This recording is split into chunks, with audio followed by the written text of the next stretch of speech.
ન માત્ર દાહોદમાં પરંતુ બોટાદમાં પણ આ જ પ્રકારના દ્રશ્યો સામે આવ્યા છે. કેવાયસી માટે અરજદારોને રજળપાટ કરવાનો વારો આવ્યો છે. બોટાદ તાલુકા પંચાયત કચેરીએ આધાર કાર્ડ અપડેટ અને રેશન કાર્ડ કેવાયસી માટે અરજદારોની લાંબી કતાર જોવા મળી. બાળકો, વૃદ્ધો પણ આ કતારમાં જોવા મળ્યા.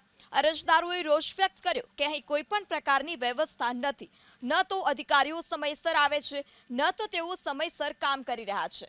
તો આ તરફ બોટાદ શહેર મામલતદારનું કહેવું છે કે મામલતદાર કચેરી સિવાય 22 થી 25 જગ્યાએ આધાર કાર્ડ અને રેશન કાર્ડની કેવાયસીની કામગીરી ચાલી રહી છે, પરંતુ જાણકારીના અભાવે સૌ કોઈ અહીં જ આવે છે, જેને લઈ ટોકન આપી કામગીરી કરવામાં આવી રહી છે.